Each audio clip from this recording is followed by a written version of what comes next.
Qué alegría saludarte. Te damos la bienvenida a tu programa, La Escuela Sabática. Un programa donde estudiamos o repasamos mejor la lección de la Escuela Sabática y hacemos comentarios que estamos seguros van a ser de gran bendición para todos los que nos ven, los que participan como alumnos en las clases de Escuela Sabática y especialmente a los maestros que tienen esa sagrada responsabilidad de guiar a sus alumnos. Hoy estamos con la lección número 8 del tercer trimestre del año 2026, el poder de la resurrección de Cristo, que en forma particular queremos decirles que hasta ahora es la lección más cargada de teología y creemos que el tiempo hoy va a ser bien difícil de poder sacar este tema. Pero vamos adelante en el nombre del Señor. Voy a presentar al panel que tenemos con nosotros. Tengo a mi lado al pastor Esteban Bor. Pastor, gracias por haber venido especialmente a esta lección tan importante. Un placer.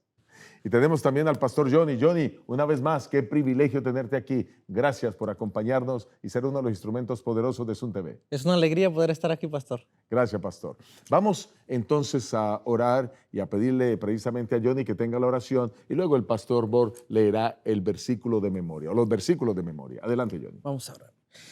Amoroso y eterno Padre, Señor nuestro, gracias te damos por la bondad que muestras a nuestras vidas, permitiéndonos reunirnos nuevamente para poder estudiar tu palabra, para poder, Señor, seguir creciendo en sabiduría, para seguir conociéndote también y para, sobre todas las cosas, conocer tu voluntad y aceptarlas en nuestras vidas. Queremos pedirte el perdón de nuestros pecados y que nos utilices poderosamente, Señor, para transmitir un mensaje, Señor, de amor, un mensaje de esperanza, un mensaje, Señor, que venga del cielo, no solamente para las personas que nos escuchan, sino también para nosotros mismos, para que podamos ser transformados con la verdad de tu palabra. Gracias por todo, acompáñanos y bendice a cada oyente que se ha de conectar para aprender más de ti. En el nombre de Jesús, amén, Señor. Amén. Gracias, Johnny. La lectura viene de 1 Corintios, el capítulo 15, y hay dos versículos, el versículo 14 y el versículo 17.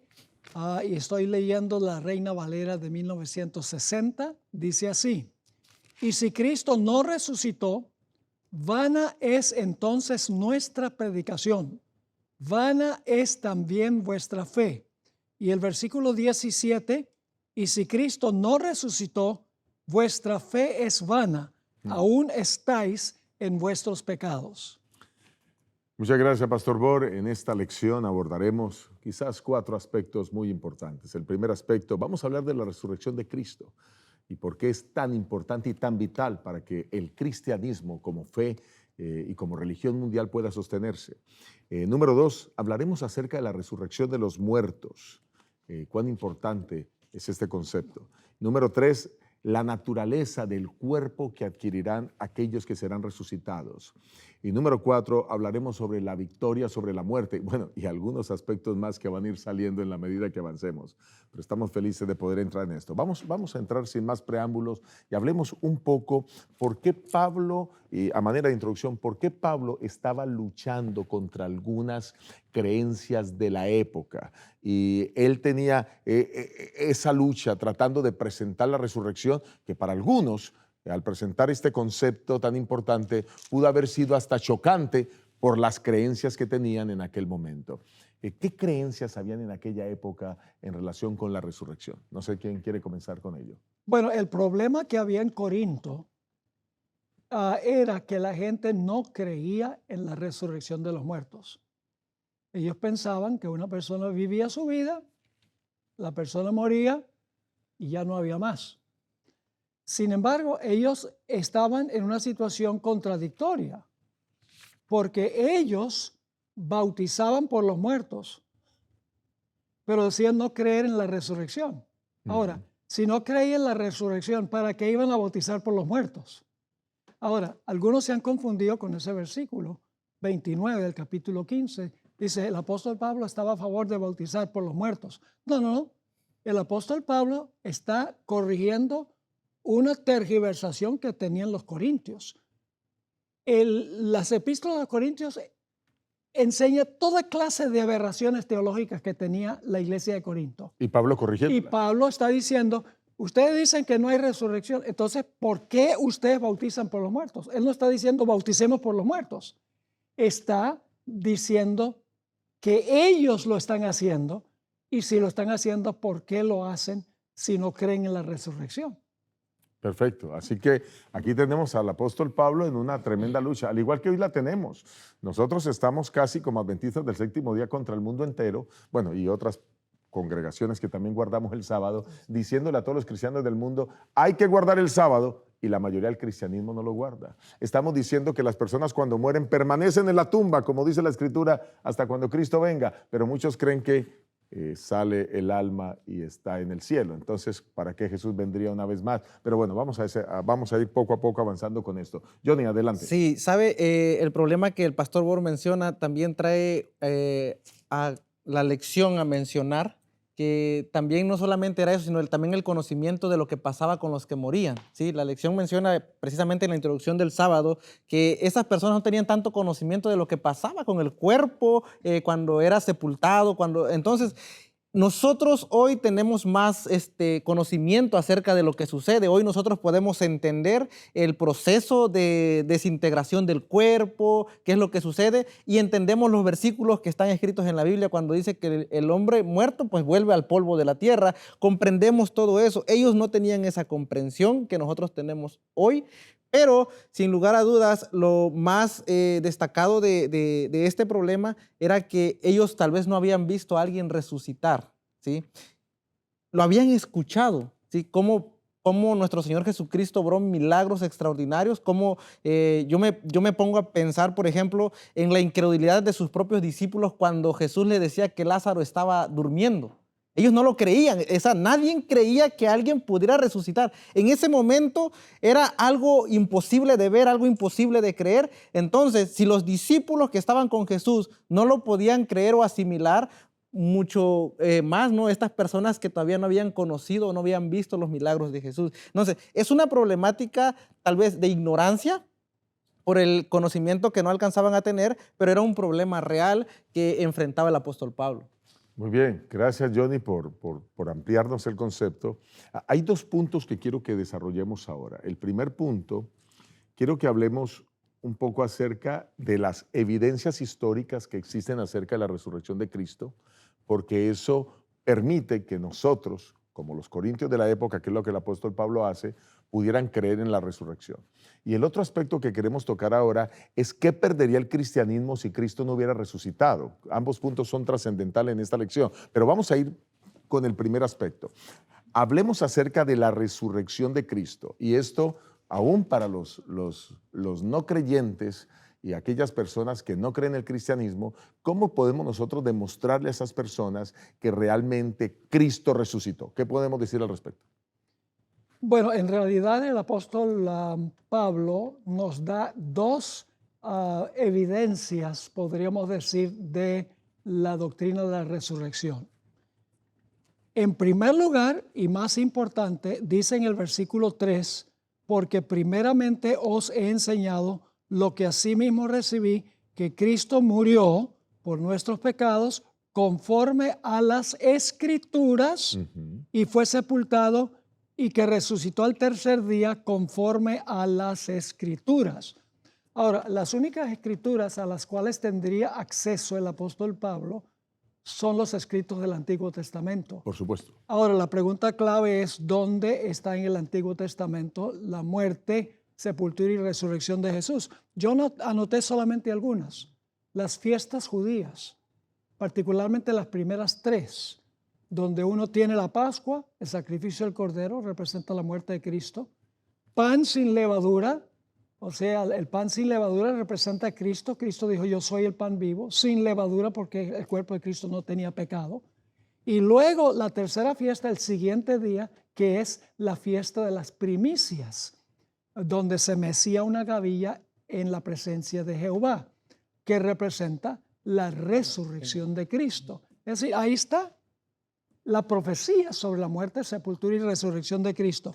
Tenemos la historia de Jonás, 3 días y 3 noches, en el vientre del pez y luego es escupido por el pez. Jesús dijo, eso está hablando de mí. Isaías 53. Desde luego. Génesis 22, el casi sacrificio de Isaac, se aplica en Hebreos el capítulo 11 a la experiencia de Abraham. Recibió figurativamente a su Hijo de los muertos el tercer día, dice en el libro de Hebreos.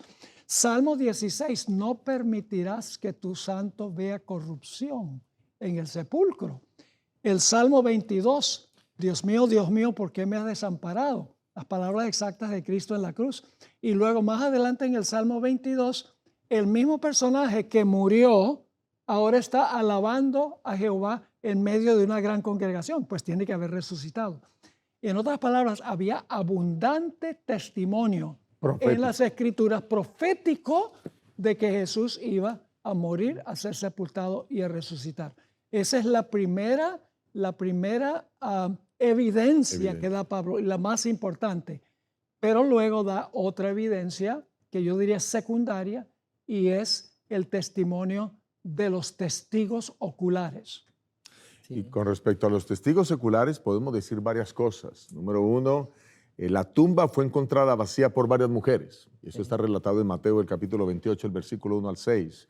Y bueno, está en los evangelios sinópticos, tanto en Mateo como Marcos como en Lucas. Jesús apareció a María Magdalena. Eso está registrado en Juan el capítulo 20, como otro testigo. Jesús aparece a los discípulos en el camino a Maús. Lo vemos en Lucas el capítulo 24, del 13 al 35. Jesús apareció a los apóstoles cuando estaban reunidos. Eso está también en Juan 20, 19 hasta el 29. Jesús aparece a más de 500 personas al mismo tiempo, pero eso está aquí mismo. Ese texto quiero que lo leamos. 15. Es 1 Corintios 15, el versículo 6. 1 Corintios 15, el versículo 6. Voy a leer. Dice, después apareció a más de 500 hermanos a la vez, de los cuales muchos viven aún y otros ya duermen. Es este versículo, el primero, el versículo 5, donde dice, y que apareció a Cefas y después a los 12. Y esa unión, esa evidencia que el apóstol Pablo está mencionando, no solamente es una evidencia histórica, sino también Pablo en ese momento dice, algunos viven y otros ya duermen. Lo que Pablo está diciendo es, a los que viven podemos ir y preguntarles. Podemos acercarnos a ellos y preguntarles qué vieron, cuál fue su testimonio, que ellos testifiquen de lo que pasó y de lo que Jesús era después de su muerte, ¿sí? Jesús resucitó, se les aparece y ahora ellos tienen la autoridad de proclamar a un Cristo resucitado. El apóstol Pablo está mencionando que esas personas son testigos a los cuales ellos podían acudir para poder preguntar. Para verificar exactamente, la veracidad de la resurrección. Esto que hace el apóstol Pablo es algo que todos nosotros hacemos, ¿no? Cuando sucede algo, ¿a quiénes buscamos? A quienes estuvieron presentes en el momento en el que ocurrió el accidente, ¿sí? Si alguien no estuvo presente, ¿para qué lo buscamos, no? El apóstol Pablo utiliza ese mismo proceso para decir, hubieron testigos, hay quienes lo pueden verificar, ¿por qué no acudimos a ellos? Y fue lo que el apóstol Pablo hizo. No, y quiero que sigamos con el versículo 7 y el versículo 8. Porque ya hablamos que ya tú tocaste el 5, que se le apareció a Cefas, luego a los 12, el 6 dice que se le apareció a más de 500 hermanos a la vez, pero miren lo que dice el 7 y el 8. Dice, después apareció a Jacobo, después a todos los apóstoles, y al último de todos, como a un abortivo, me apareció a mí. Wow.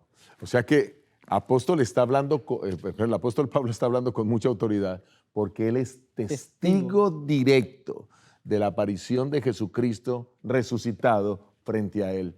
Así que tenemos muchas evidencias, ya vimos las evidencias de las Escrituras, ahora estamos viendo las evidencias de los testigos que nos muestran que realmente Jesús resucitó, que la resurrección es un hecho histórico y que así ha sido registrado y por lo tanto pues tenemos que creerlo con tanta multitud de testigos. No sé si hay algo más que quieran tocar sobre este aspecto de las evidencias antes de pasar al siguiente punto acerca de la resurrección. ¿Cómo podemos explicar, pastor, ahora en la actualidad a las personas? O sea, el apóstol Pablo tenía esa evidencia visual, pero y el apóstol Pablo dice, testigos vivos. Algunos viven, dice el apóstol. Nosotros ya no tenemos esa verificación, ¿no?, de los que viven y cómo nosotros podemos. El pastor Bor explicó ¿no? El Antiguo Testamento es una evidencia histórica de lo que iba a pasar y que aconteció prácticamente tal como está escrito en el Antiguo Testamento. Pero aparte de eso, porque fíjese, hablando de este tema, la semana pasada yo hablaba con un muchacho que no cree en Jesús. O sea, cree en un Dios, pero no cree en Jesús. No cree que Jesús vino y murió. Entonces yo le decía, hey, pero Jesús vino, fue visto, fue, hablándole precisamente de este tema. Yo acababa de estudiar la lección y yo decía, wow, pero ¿cómo tú? Y dice, no, es que la Biblia fue cambiada, la Biblia fue modificada, la Biblia fue esto. Entonces, explícamelo sin que yo te crea con la Biblia, ¿sí? Y es interesante, yo le decía, mira, nuestra regla de fe son las Sagradas Escrituras, ¿sí? Y aunque tú creas que fue modificada y todo eso, nosotros creemos firmemente que la fidelidad de Dios para preservar sus escritos se han mantenido hasta el día de hoy, ¿sí? Solamente tenemos que creer en la evidencia que la palabra de Dios dejó y que guardó para nosotros los que vivimos hasta este tiempo. Pastor, es interesante que el versículo 9 sería muy apropiado en este contexto, porque dice, porque yo soy el más pequeño de los apóstoles que no soy digno. No soy digno. Tal vez de ahí viene el dicho No que soy- nosotros usamos por acá, no soy digno. Sí, pastor. No, muchas gracias. Y es normal que el apóstol Pablo no se sintiera digno de poder estar frente a frente con Cristo el Salvador. Nosotros mismos no somos dignos de que Él nos haya llamado de las tinieblas a su luz admirable para predicar estas verdades extraordinarias y para poder compartir con todos nuestros miles de oyentes y seguidores en el mundo estos mensajes. Y él dice que no era digno porque fue perseguidor de la iglesia. Sí. Toda su vida se lamentó lo que él había hecho cuando estaba fuera de Cristo.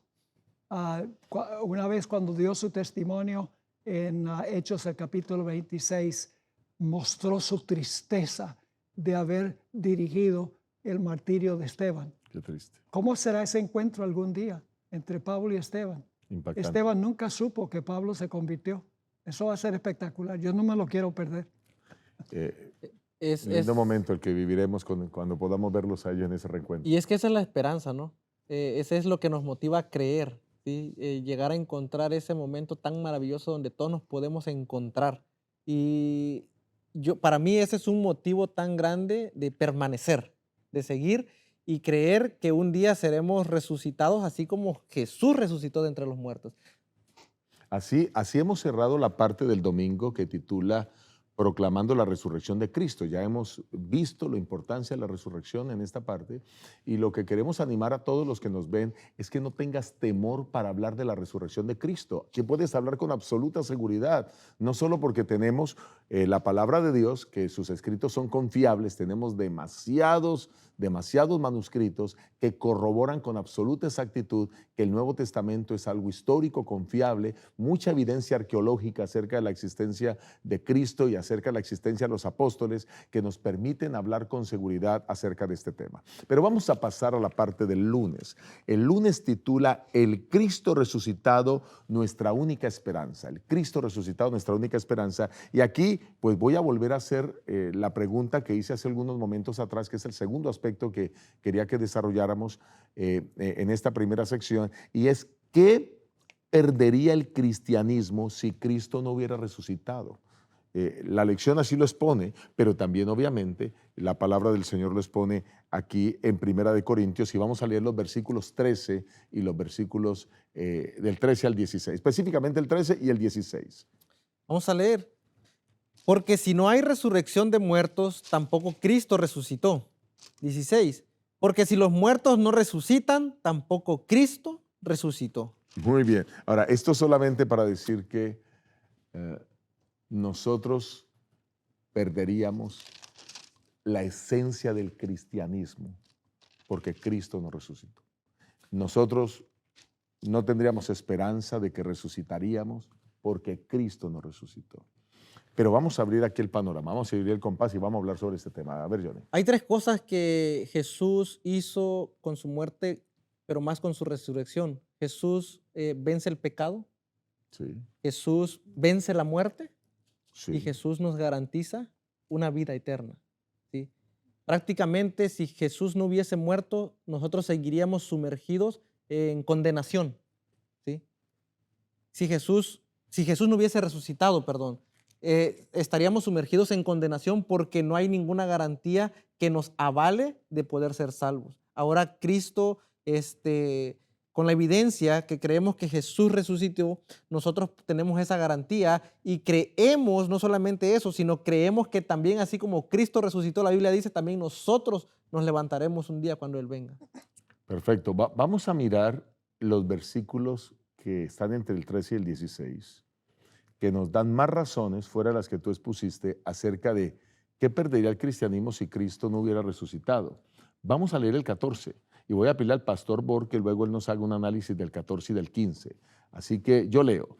Y si Cristo no resucitó, vana es entonces nuestra predicación, vana es también vuestra fe.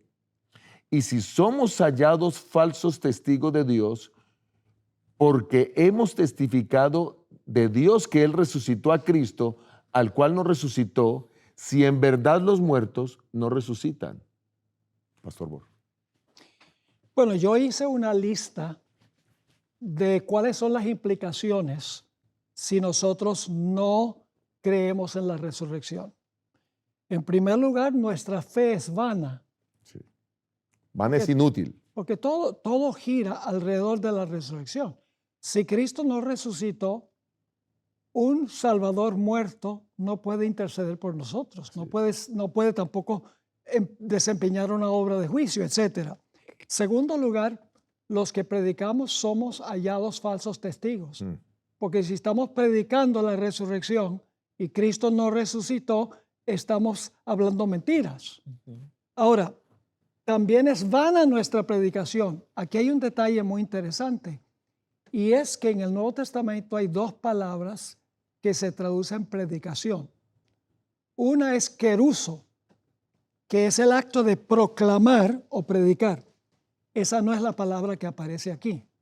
La palabra aquí, predicación, es kerigma, que está hablando del contenido de lo que predicamos. Es decir, el apóstol Pablo está diciendo que si Cristo no resucitó, el contenido de nuestra predicación Es vana. no es vana, no vale la pena. Es vana. Además de eso dice, si Cristo no resucitó, estamos aún en nuestros pecados. Ahora, aquí hay un punto importante. La gente dice que Cristo perdonó los pecados cuando murió en la cruz. Falso. Jesús no perdonó los pecados en la cruz. Jesús hizo provisión completa en la cruz para perdonar pecados. Porque es cuando nos arrepentimos, confesamos el pecado y creemos en Cristo, que Cristo toma los beneficios que Él ganó por su muerte y nos las aplica personalmente a nosotros. Y eso es bíblico porque el apóstol dice que si Cristo no resucitó, estamos aún en nuestros pecados. Es decir, nuestros pecados no fueron perdonados en la cruz. Se hizo provisión. Luego dice, otra implicación terrible es que los que murieron no tienen esperanza. Estarían perdidos para siempre. Exacto. Y luego el apóstol Pablo, Eso dice el versículo 18. el apóstol Pablo termina diciendo, somos los más dignos de conmiseración de todos los hombres. Es decir, todos los hombres deben tenernos lástima por estar proclamando lo que no ocurrió. Sí. El mensaje de Jesús incluso igual sería vano, porque el ministerio de Cristo fue un ministerio de restauración y Jesús en su ministerio aquí en la tierra levantó a personas de los muertos, ¿sí? Entonces, si Jesús no resucitó, esas personas, ¿qué fue lo que sucedió? O sea, ¿qué fue lo que vieron esas personas si la resurrección no existe? ¿Sí? Entonces, lo que menciona el versículo 18, entonces también los que durmieron en Cristo perecieron. Hay muchas personas que hoy bajan al descanso con esa hermosa esperanza, ¿sí? De un día levantarse. Las personas a las que Cristo resucitó también, ¿qué hubiera pasado con ellos si esto no fuera cierto? ¿Sí? Sería una mentira tan grande, sería una actuación, tal vez así decirlo, fue una manipulación que se hizo, pero no, esas personas se levantaron de la tumba para dar testimonio de que el Cristo que los había levantado también se podía levantar y vencer la muerte. Sí, hay algunas personas que tienen un problema, tienen una contradicción en lo que dicen. Dicen creer en la resurrección, pero también creen que las personas cuando mueren se van al cielo. Y ustedes van a escuchar en muchos funerales, incluso funerales en iglesias cristianas, donde el líder o el pastor que dirige o el sacerdote que dirige, en fin, dice, nuestro hermano ya está con el Señor y ya está en el cielo, Un mejor lugar. está en un mejor lugar. Y entonces cuando nosotros escuchamos eso y también esa misma persona habla de la resurrección, pero entonces si todos están en el cielo, ¿qué sentido tendría que Jesús viniera del cielo por segunda vez en su gloriosa venida a resucitar a los muertos si supuestamente los muertos ya están allá? Eso no tendría sentido. Ese es un conflicto que muchas personas enfrentan. La única manera para que la resurrección de Cristo y la resurrección de todos los seres humanos tenga esperanza es que el muerto está en la tumba, como la palabra de Dios lo declara en muchos apartes. El muerto está en la tumba y allí está hasta el momento cuando Cristo venga. Y luego ahora, cuando Cristo viene en gloria, entonces, como dice 1 Tesalonicenses 4:3 en adelante, Él con voz de trompeta llama a los muertos para que salgan de sus tumbas. O sea, los muertos todo el tiempo están aquí y esto es muy, muy importante y trascendental porque no tendría sentido la resurrección si usted cree o si algunos creen que los muertos ya están en el cielo. No, los muertos están en la tumba. La resurrección de Cristo es la garantía de nuestro mensaje, ¿sí? Es la garantía de lo que creemos, porque si Jesús no hubiese resucitado, lo que pasó en el pasado es vano y lo que está por venir tampoco sería atesorado, ¿sí? ¿Por qué? Porque sería igual inútil, como lo del pasado, lo del futuro también es inútil. Entonces la resurrección de Cristo es la garantía nuestra de que lo que hemos creído se va a hacer realidad cuando Cristo venga. Muy bien. Y mi punto es este. Y voy a usar una palabra muy colombiana. He ido a funerales donde la gente está berreando inconsolablemente Ajá. cuando murió una persona en Cristo. Lo que deben tener es una fiesta si el alma de esa persona se fue al cielo. Lo que deben hacer es proclamar una fiesta, porque ya no está sufriendo aquí, ya no está enfermo. Si en realidad el alma está allá, debemos estar contentos porque ya no está sufriendo. Pero la gente siempre tiene ese gusanito de incertidumbre en el corazón. Dicen creer que el alma del muerto está en el cielo, pero como no lo han visto, no están completamente seguros y por eso están berreando en vez de festejar.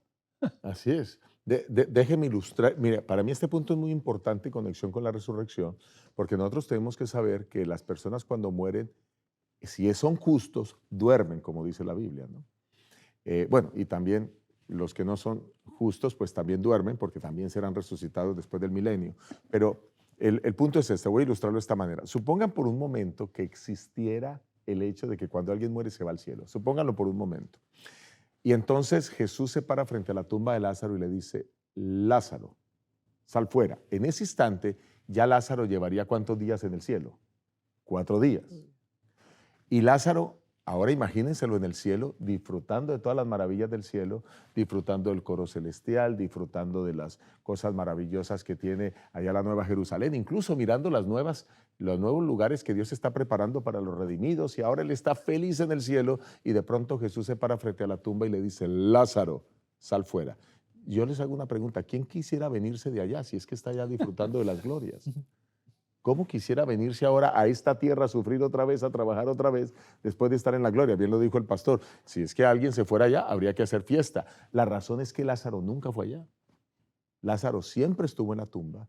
E incluso cuando fue resucitado, Lázaro nunca habló, la Biblia no registra que haya hablado, ni de ningún resucitado en la Biblia se registra que haya dicho la experiencia que vivió en el cielo. Si es que eso existiera, estaría registrado en la Escritura. Claro. Porque hay varios resucitados en la Biblia que hubieran hablado de eso y los testigos hubieran tomado nota y nos lo hubieran dejado como legado a nosotros.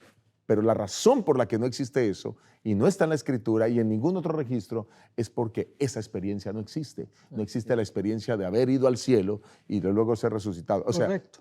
hay que tener bien claro y es importante saber que cuando alguien muere, va a la tumba, como dice la Biblia, y allí permanece Sí. hasta cuando Cristo venga. Y es lo mismo, ¿no? O sea, no va ni al cielo, tampoco va al infierno, como se enseña, ¿no? De que está en el purgatorio, de que está en otro lugar, de que hay que hacer algo, hay que orar por su alma, hay que pagar algo por su alma. Es lo mismo, o sea, no va a ningún lado, va a la tumba y es todo, ¿sí? Esperando el momento de la segunda venida de nuestro Señor Jesucristo para levantarnos del polvo otra vez. Muy bien, yo pienso que ya ese punto está claro. Encontré, pastor, en el libro de Job 10 referencias sobre el estado de los muertos. El primer libro que se escribió en la Biblia, de toda la Biblia, es el libro de Job. Y está tan claro en el libro de Job de que las personas cuando mueren van a la tumba y allí no hay nada que hacer. Solo déjenme citar por lo menos 2 versículos de eso y pasamos al día siguiente. La muerte es comparada como un sueño, dice Job 3, 11 al 13. ¿Por qué? Él está diciéndole a sus amigos, está reclamándole a Dios, ¿por qué no morí yo en la matriz? Porque ahora yo estaría muerto y reposaría, dormiría y entonces tendría descanso. Miren, por ejemplo, como lo dice Job capítulo 3, versículos 17 y 19. Allí los impíos dejan de perturbar y allí descansan de las agotadas fuerzas. Allí también reposan los cautivos. Está diciendo que en la tumba finalmente quedan todas las personas. Y así podemos seguir mirando referencias en la Biblia acerca de que los muertos están en la tumba, duermen y que no van a ningún otro lugar. Vamos a pasar al siguiente día, la parte del martes. Este día me parece fascinante. Y aquí hay 3 cosas bien interesantes que muestra la lección. Número 1, la lección habla de que Jesús es la primicia. Número 2, de los que murieron. Número 2, de que Jesús es el último Adán, pero también el segundo Adán.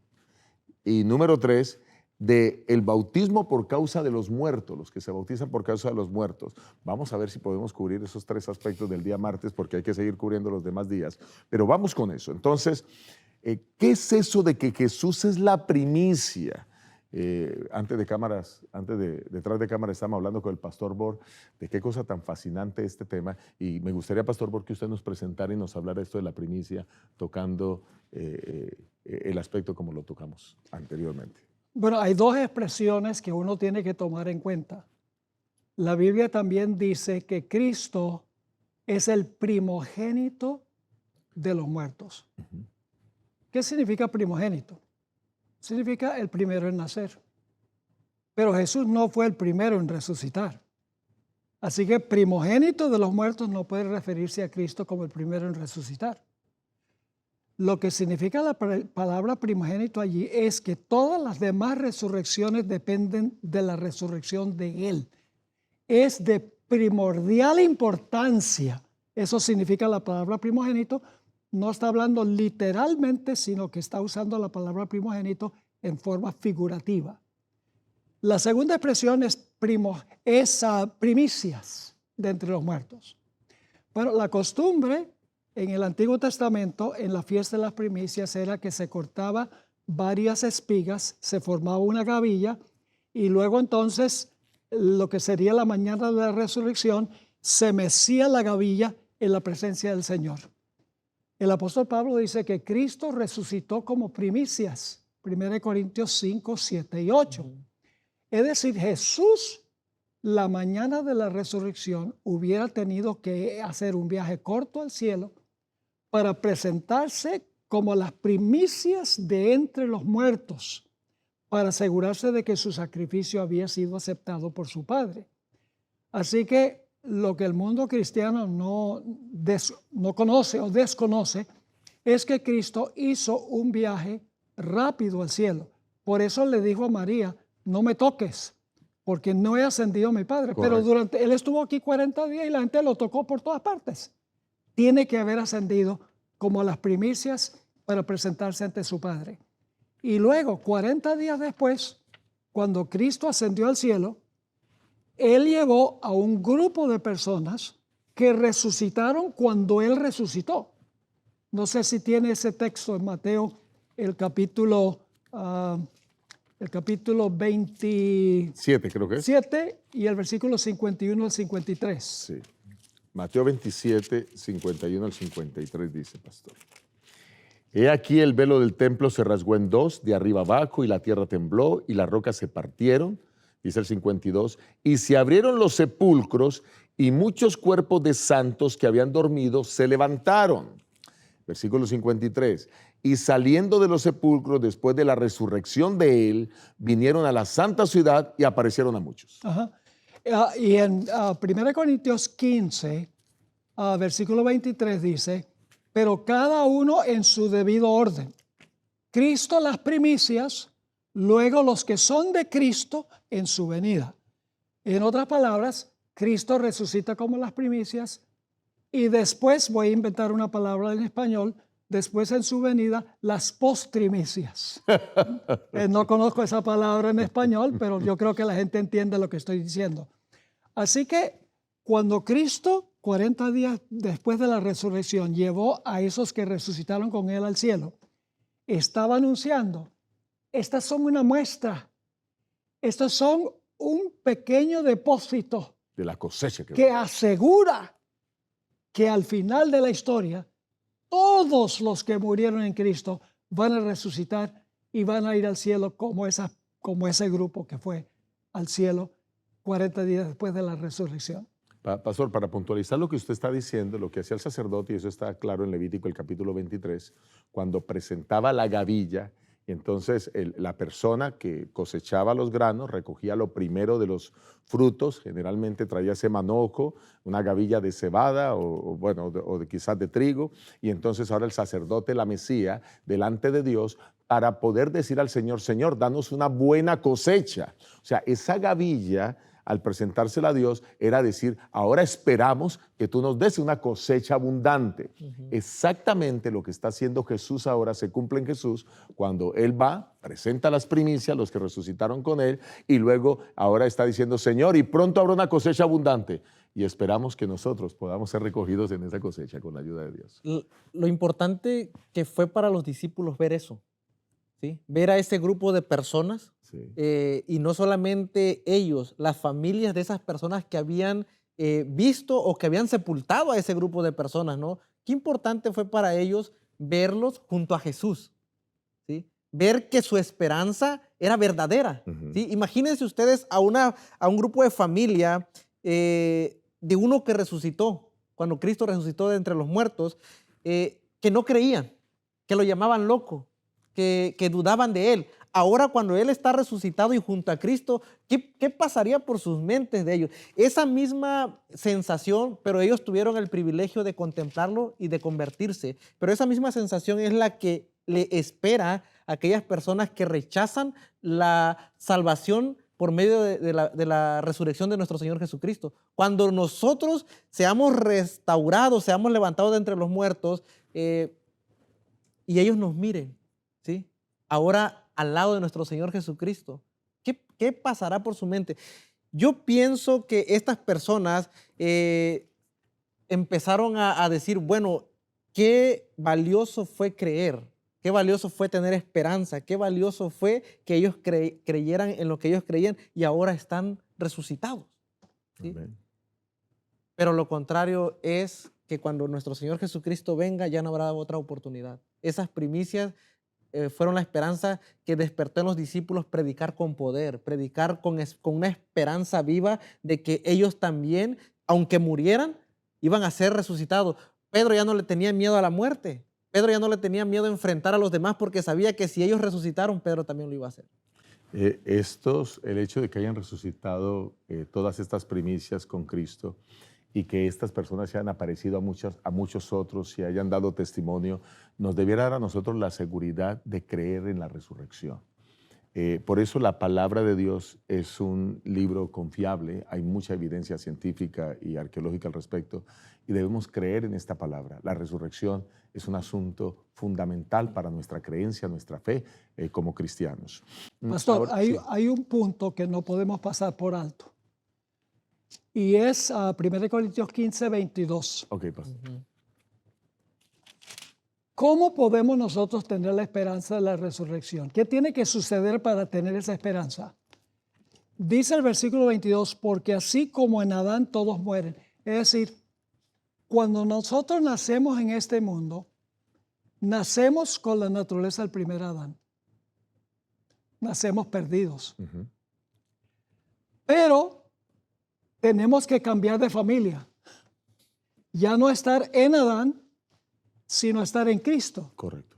Ahora, la clave es cómo hacemos la transición entre pertenecer a la familia del Adán perdido y pertenecer a la familia del Adán que vivifica? Que es Cristo.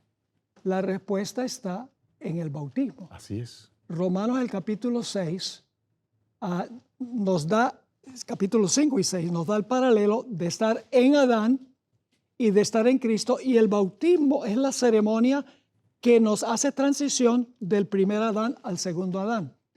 ¿Y por qué razón? Por la sencilla razón de que Jesús, como dice al principio del capítulo 15, Cristo murió, fue sepultado y resucitó. ¿Qué sucede cuando una persona se bautiza?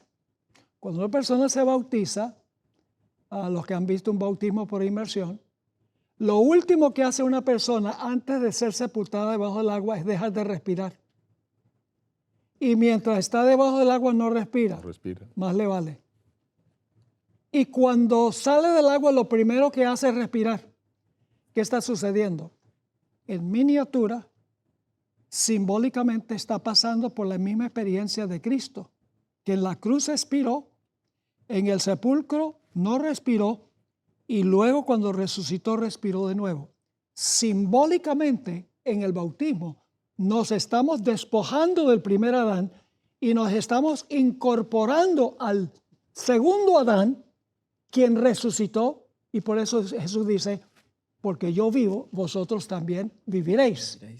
Ahora, por esa razón, en 1 Tesalonicenses 4, dice, los muertos en Cristo resucitarán primero. Y es en el bautismo en que nosotros nos incorporamos en Cristo. Los que habéis sido bautizados de Cristo estáis revestidos, dijo el mismo el apóstol Pablo. Entonces yo quiero hacer una apelación a las personas que están viendo este programa.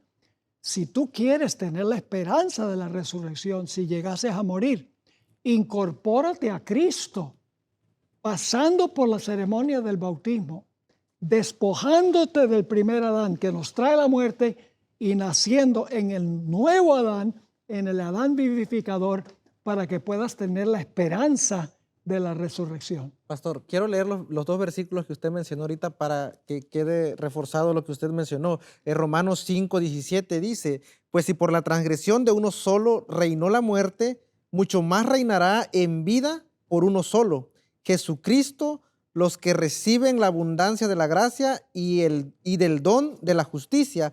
Y el 6:4 dice, porque somos sepultados juntamente con él para muerte por el bautismo, a fin de que como Cristo resucitó de los muertos por la gloria del Padre, así también nosotros andemos en vida nueva. Como lo que dice Corintios, somos vivificados, el versículo 22. ¿Sí? Y lo importante es que el apóstol Pablo en Romanos 6 dice, fuimos sepultados con Cristo en el bautismo. Morimos con Cristo, sepultados con Cristo y resucitamos con Cristo. Es decir, cuando yo me bautizo, Dios me incluye en Jesús. Y por eso puedo tener la absoluta esperanza de que porque Cristo resucitó, si yo llegase a morir, voy a resucitar también. Y eso es lo que, después de que tú lees Romanos 5 y entras a Romanos 6, eso es lo que dice el versículo 3 y el versículo 4. O no sabéis, Romanos 6:3, o no sabéis que todos los que hemos sido bautizados en Cristo, hemos sido bautizados en su muerte. Versículo 4, porque somos sepultados juntamente con él para muerte por el bautismo, a fin de que como Cristo resucitó de los muertos por la gloria del Padre, así también nosotros andemos en vida nueva. Y está hablando del bautismo. Está hablando del la bautismo. ceremonia de incorporación. A mí me gusta comparar todo esto con, si vamos al libro de Hebreos un momento, Claro. Hebreos el capítulo 2 y el versículo 14 y 15. Si alguien puede leer eso, Hebreos 2, 14 y 15. Okay. ¿Lo leo? Sí, adelante, Johnny, por favor. Hebreos 2, 14 y 15. Así que por cuanto los hijos participaron de carne y sangre, él también participó de lo mismo, para destruir por medio de la muerte al que tenía el imperio de la muerte, esto es, al diablo, y librar a todos los que por el temor de la muerte estaban durante toda la vida sujetos a servidumbre. Ahora, a mí me gusta comparar este asunto con una ilustración. La tumba es la prisión. Los muertos son los prisioneros. El carcelero que tiene las llaves, Satanás. Pero Jesús murió, entró al sepulcro y le dijo a Satanás, dame las llaves. Agarró las llaves y salió. Y dijo, yo soy la resurrección y la vida.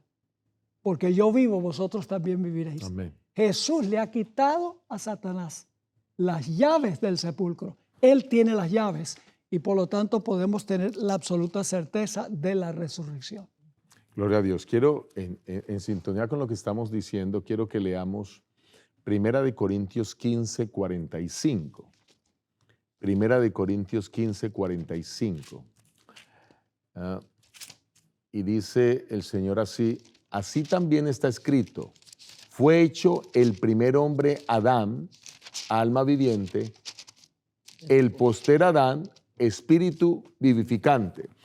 A mí me llamó la atención una expresión que usa el autor de la lección y es que él dice el último Adán y generalmente lo que más escuchamos en las predicaciones no es el último Adán, sino el segundo Adán. Y yo dije, ¿por qué este hombre dice esto? Y me fui al original y encontré que la expresión griega, cuando dice allí poster Adán, realmente es echatos Adam, que puede ser traducido como el último Adán. Entonces dije, ahora entendí por qué puso el último Adán. Cuando quiere decir que es el último Adán, quiere decir que no va a haber nadie después de él. O sea, existió el primer Adán y este otro Adán es el segundo y el último. Ahora, ¿cómo corroborar que también es el segundo? Versículo 47. El versículo 47, 1 Corintios 15 dice, el primer hombre es de la tierra terrenal, Adán. Y el segundo hombre, que es el Señor, es del cielo. O sea que aquí aparece Jesús como el segundo Adán, pero también como el último Adán. Porque solamente Jesús es el que reconcilió al mundo perdido con Dios. Yo lo ilustro de esta manera. El primer Adán fue la cabeza de la humanidad caída. Pero Jesucristo, el último Adán o el segundo Adán, es la cabeza de la humanidad redimida. El primer Adán introdujo el pecado. El segundo Adán trajo la justicia. El primer Adán introdujo la muerte. El segundo Adán trajo vida eterna. El primer Adán desobedeció. El segundo Adán obedeció perfectamente. El primer Adán perdió el dominio del mundo. Pero el segundo Adán y el último Adán, que es lo mismo, recuperó el dominio para Cristo. De esa manera aclaramos el concepto que aparece aquí como el segundo y último Adán. Sí. Hay un punto que nos queda aquí, es hablar del bautismo de los muertos, y porque eso es una duda que corre entre los que están ahí y que la lección presenta. No sé si hay algo que quieran decir en relación con eso. Pero creo que mencioné al comienzo de nuestro estudio que el apóstol Pablo no está apoyando la idea de bautizar a un vivo en lugar de un muerto. El apóstol Pablo sencillamente está diciéndole a ellos, si en realidad no hay resurrección, ¿por qué ustedes están bautizando por los muertos? En ningún lugar dice Pablo, bauticen por los muertos. Correcto. Sencillamente está tratando de enfatizar que ellos que decían no creer en la resurrección se estaban contradiciendo, porque si no hay resurrección, ¿por qué se bautizan por gente que está muerta? Porque esa gente muerta, si no hay resurrección, está perdida de todas maneras. O sea que la gente a veces toma un versículo y forma una doctrina de ese versículo, como hace la iglesia que se conoce como la iglesia mormona, y déjeme decir que no estamos echándole tierra a los miembros de la iglesia de los mormones, porque son gente muy buena. A veces nos llegan visitas de los dos jóvenes en bicicleta con su corbata y con su camisa blanca. Yo siempre los recibo con los brazos abiertos, cordialmente, y hablo con ellos, les doy algo de tomar, porque generalmente vienen de montar bicicleta. Pero teológicamente, de este versículo, ellos forman toda una doctrina del bautismo de los muertos, del matrimonio de los muertos, de una doctrina total como resultado de un solo versículo que interpretan mal. Gracias por esa aclaración, pastor. Entramos en la parte del miércoles y vamos a hablar del cuerpo resucitado. Esta parte es fundamental. Yo lamento que tengamos poco tiempo, pero vamos a tratar de hacerlo mejor. Hay aquí preguntas. ¿Cómo resucitarán los muertos y con qué cuerpo? Son las preguntas que hace precisamente 1 Corintios 15:35. Y hay 3 analogías que presenta la lección y 4 contrastes que presenta la lección. Y vamos rápidamente a hablar de esto. ¿Qué podemos decir acerca del cuerpo que vamos a tener? ¿Quién quiere comenzar? La lección explica, ¿no? Más bien todo esto, pero las personas que estudian esto, es una pregunta que tenía la iglesia en el pasado y es una pregunta que el apóstol Pablo quiere contestarles, ¿no? Es una pregunta que él quiere llegar a ellos. El versículo 35, que es el versículo que usted leía que la lección toca, nos dice, pero dirá alguno, ¿cómo resucitarán los muertos? ¿Con qué cuerpo vendrán? Me llena mucho la atención de que todos creemos que este cuerpo que nosotros tenemos, cuando morimos deja de existir, ya no hay más. Entonces, muchas personas creen que cuando vamos a ser resucitados, vamos a ser espíritus tal vez, vamos a ser personas que no tienen un cuerpo físico, pero eso es contrarrestado con la evidencia bíblica. Cuando Jesús resucitó, por ejemplo, en la historia de Tomás, Tomás no quería creer en la resurrección de Cristo hasta verlo. Y Jesús le dice, ven y toca mis manos y mis pies. La Biblia registra que Tomás tocó, ¿sí? ¿Y qué fue lo que tocó Tomás entonces? Fue un cuerpo, ¿no? El mismo cuerpo de Cristo, el cuerpo físico que Cristo tenía. Entonces, esa misma evidencia que Tomás tocó fue la misma evidencia que tuvieron todas las personas que se encontraron con Jesús. Los 2 hombres que iban a Emaús, Jesús comió con ellos, ¿sí? ¿Un cuerpo espíritu podría comer? Correcto, buen punto, ¿Sí? punto. Entonces, toda esa evidencia que hemos estado tocando nosotros en la lección es la misma evidencia que contesta la pregunta, ¿con qué cuerpo vendrán? ¿No será el mismo entonces? Hay algunas analogías que presenta aquí la lección, como la analogía de la semilla. Dice el versículo 37, y lo que siembres no es el cuerpo que ha de salir, sino el grano desnudo, ya sea de trigo o de otro grano. Está diciendo que el cuerpo que fue a la tumba va a ser muy diferente al cuerpo que vamos a recibir. Usted siembra una semilla, pero esa semilla se convierte en tallo, produce hojas, produce frutos. Así que es muy diferente la semilla a lo que sale de la semilla. Así que eso muestra la diferencia abismal entre lo uno y lo otro. Pero también tenemos la analogía que usa con los astros y los cuerpos celestiales, versículo 40. Y hay cuerpos celestiales y cuerpos terrenales. Pero una es la gloria de los celestiales y la otra la de los terrenales. Y entonces aquí pone la gloria del sol, de la luna, comparando en el versículo 41, una es la gloria del sol, otra la gloria de la luna, otra la gloria de las estrellas, pues una estrella es diferente de otra en gloria. También mostrando que lo que hay en la tierra, comparado con la gloria de los astros, es muy diferente. O sea que el cuerpo que vamos a tener cuando Dios nos los dé va a ser un cuerpo muy lejano al que nosotros tenemos ahora mortal. Y usa los contrastes en los versículos siguientes. Versículo 42 dice, así también es la resurrección de los muertos. Se siembra en corrupción, ¿resucitará en qué? En incorrupción. Primer contraste. Segundo contraste, verso 43. Se siembra en deshonra, ¿resucitará en qué? En gloria. Tercer contraste. Se siembra en debilidad, ¿resucitará en? Poder. Versículo 44. El último contraste. Se siembra cuerpo animal, ¿resucitará cuerpo espiritual?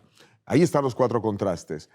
Todo diametralmente opuesto. Pastor Bor, ciérrenos este punto porque el tiempo se nos ha ido. Johnny mencionó algo muy importante, que cuando Cristo resucitó, Él tenía un cuerpo real, glorificado. Pero real. ¿Y cómo sabemos que nosotros tendremos un cuerpo semejante al de Él? En Filipenses 3:21 dice, el cual transformará el cuerpo de la humillación nuestra para que sea semejante al cuerpo de la gloria suya. Amén. Es decir, si Cristo tenía un cuerpo con partes fisiológicas, nosotros también tendremos. La diferencia es que será un cuerpo incorruptible e inmortal. La transformación final. Será un cuerpo incorruptible, glorioso, resucitaremos en poder, y un cuerpo espiritual, no carnal, no con las debilidades humanas, la enfermedad, el dolor, el sufrimiento, Así que prepárate, porque Dios nos va a dar un cuerpo nuevo para que lo disfrutemos por los siglos de la eternidad. Gracias por estar con nosotros conectados aquí en la Escuela Sabática. Te esperamos en el próximo repaso de lección. Dios te bendiga. ¿Cómo cambiaría el mundo si más personas conocieran el mensaje eterno de esperanza? Cada programa está diseñado para enseñar, equipar e inspirar a los creyentes a caminar más cerca de Dios. Nuestro equipo pastoral, junto con un dedicado equipo de medios, trabaja incansablemente para proclamar el mensaje de Jesucristo al mundo entero. Y hemos visto a Dios obrar de manera poderosa. Personas de todos los continentes, desde grandes ciudades hasta aldeas remotas, están sintonizando, escribiendo y compartiendo cómo este mensaje ha transformado sus vidas. Este impacto global sigue creciendo más allá de lo que imaginamos. Y tú formas parte de él. Hoy tienes la oportunidad de hacer la diferencia. Al apoyar financieramente este ministerio, te conviertes en un canal de bendición global. Tu donación permite que sigamos transmitiendo las 24 horas del día en lugares donde nadie más llega. Haz clic en este anuncio, realiza tu donación y únete hoy mismo a la misión.